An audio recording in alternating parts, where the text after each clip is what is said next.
Hello viewers, welcome to my channel. আজকের ভিডিওটিতে রেলের বিভিন্ন পরীক্ষায় প্রোটিন, ভিটামিন ও মিনারেলস অধ্যায়টি থেকে আসা বিভিন্ন প্রশ্নগুলি সম্বন্ধে আলোচনা করা হবে। তো প্রথমে যে প্রশ্নটি রয়েছে সেটি হলো, if a person is suffering from rickets, the person has deficiency of. অর্থাৎ যদি কোনো ব্যক্তি রিকেট রোগে আক্রান্ত হয় তবে সেটি কিসের অভাবে হয়ে থাকে? তো এটা সঠিক উত্তর হয়ে যাবে ভিটামিন ডি। এর পরের প্রশ্নটি হলো, which vitamin promotes the absorption of calcium in the body. অর্থাৎ কোন ভিটামিন আমাদের দেহে ক্যালসিয়াম শোষণের হার বাড়ায়? তো সেটি সঠিক উত্তর হয়ে যাবে ভিটামিন ডি। এর পরের প্রশ্নটি হলো, which of the following is the highest source of zinc. অর্থাৎ নিচের কোনটি জিঙ্কের সবথেকে ভালো উৎস? তো এটাই সঠিক উত্তর হয়ে যাবে লেগুমস, অর্থাৎ শিম্বগোত্রীয় শস্যগুলি। এর পরের প্রশ্নটি হলো, এটাতে একটি বিবৃতি দেওয়া আছে এবং তার কারণ দেওয়া আছে, এখানে সেই হিসাবে কোন অপশানটি সঠিক সেটি বলতে হবে। তো বিবৃতিটি হলো, beriberi is a viral infection. অর্থাৎ বেরিবেরি হলো একটি ভাইরাল ইনফেকশন এবং এর কারণ হিসাবে দেওয়া আছে, vitamin deficiency causes the disease. অর্থাৎ ভিটামিনের অভাবে এই রোগটি হয়।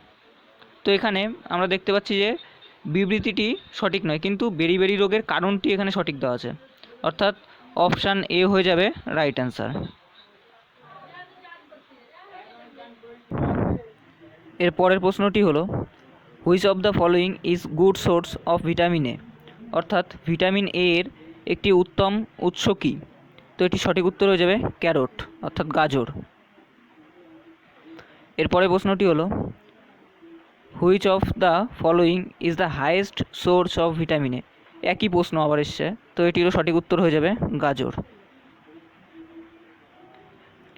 এরপরে প্রশ্নটি হলো, vitamin A is related to. তো এখানে নিচে কোনটির সঙ্গে ভিটামিন এ সম্পর্কিত? তো অপশানগুলি আছে cobalamin, ascorbic acid, amino acid, retinol.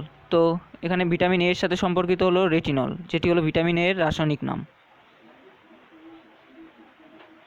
এরপরে যে প্রশ্নটি আছে সেটি হলো, night blindness is caused due to deficiency of. অর্থাৎ রাতকানা রোগটি হয় কোনটির অভাবে? তো রাতকানা রোগ হয় ভিটামিন এ এর অভাবে, সুতরাং সঠিক উত্তরটি ভিটামিন এ। এরপরে প্রশ্নটি হলো, which vitamin deficiency causes scurvy. অর্থাৎ স্কারভি রোগ কোন ভিটামিনের অভাবে হয়? তো এটি সঠিক উত্তর হয়ে যাবে ভিটামিন সি। তো ভিটামিন সি এর অভাবে স্কারভি রোগ হয়। এরপরে প্রশ্নটি হলো, which of the following diseases is mostly caused by the deficiency of vitamin C. অর্থাৎ একই প্রশ্ন ঘুরিয়ে এসছে যে কোন ভিটামিন সি এর অভাবে কোন রোগটি হয়? তো সেটি হলো স্কারভি।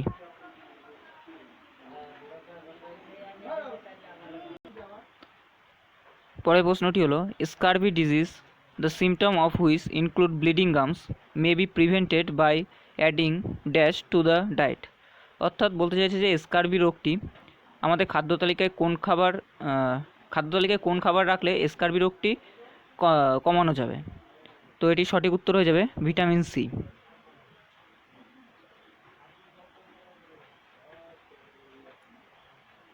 এরপরে প্রশ্নটি হলো, citrus fruits are considered a rich source of. অর্থাৎ সাইট্রাস জাতীয় ফলগুলি কিসের ভালো উৎস হিসাবে গণ্য করা হয়? তো সাইট্রাস জাতীয় ফলগুলি ভিটামিন সি এর ভালো উৎস।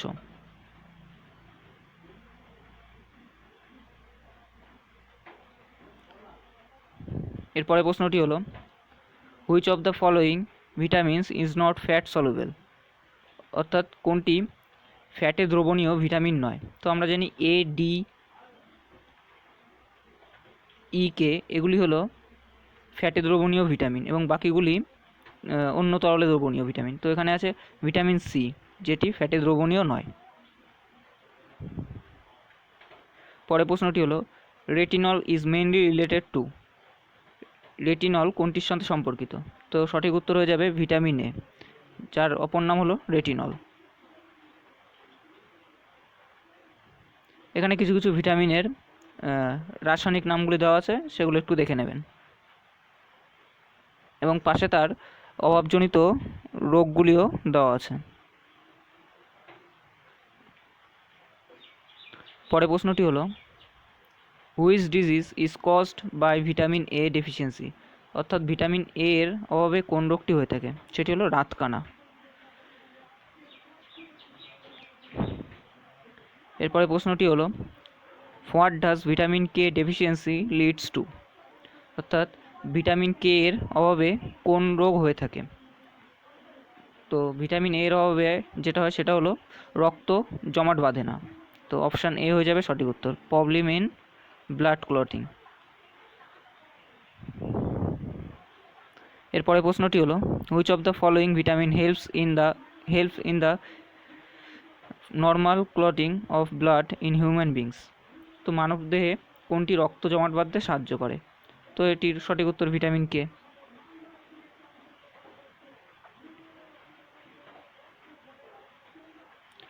পরের প্রশ্নটি হলো vitamin B one is also called as, অর্থাৎ ভিটামিন বি1কে আরও কী নামে জানা হয়? তো ভিটামিন বি1 এর অপর নাম হলো থায়ামিন।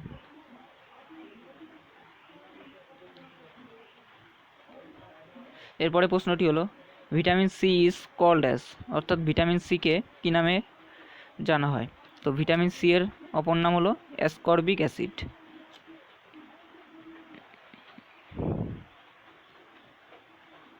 এরপরে প্রশ্নটি হলো the main function of vitamin K is in, অর্থাৎ ভিটামিন কে এর মূল কাজটি হলো, তো ভিটামিন কে এর মূল কাজটি হলো রক্ত জমাট বাঁধানো, অর্থাৎ অপশান বি হয়ে যাবে রাইট অ্যান্সার।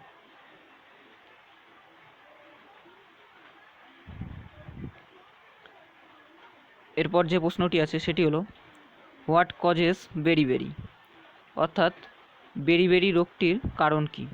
তো আমরা জানি বেরিবেরি রোগ হয়ে থাকে ভিটামিন বি1 এর অভাবে,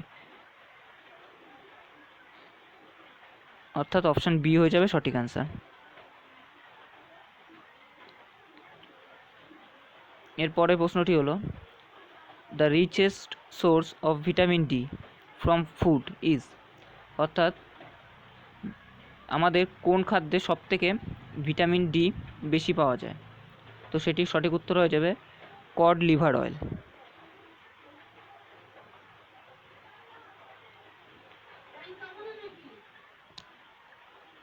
এবং এরপর যে প্রশ্নটি আছে সেটি হলো which one of the following is not rich source of calcium, অর্থাৎ নিচের কোনটি ক্যালসিয়ামের উত্তম উৎস নয়?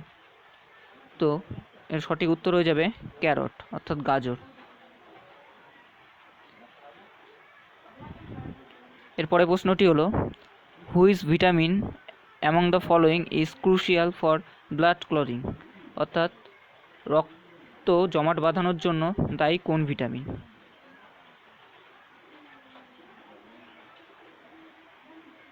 এর সঠিক উত্তর হয়ে যাবে ভিটামিন বি12।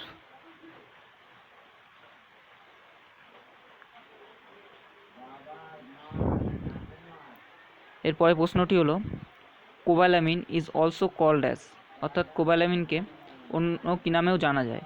সেটি হলো ভিটামিন বি12।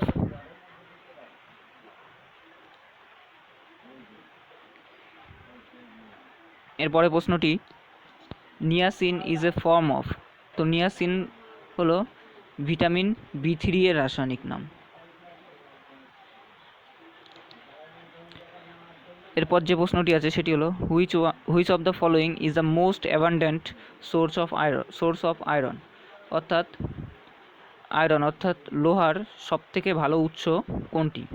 তো সেটি হলো সবুজ শাকসবজি, অর্থাৎ গ্রিন ভেজিটেবলস।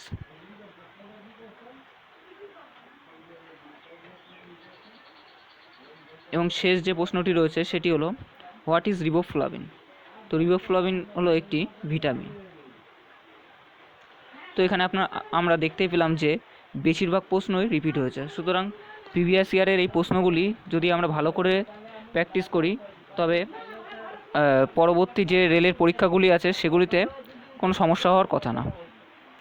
ভিডিওটি ভালো লাগলে অবশ্যই সবার সাথে শেয়ার করবেন এবং চ্যানেলটি সাবস্ক্রাইব করবেন।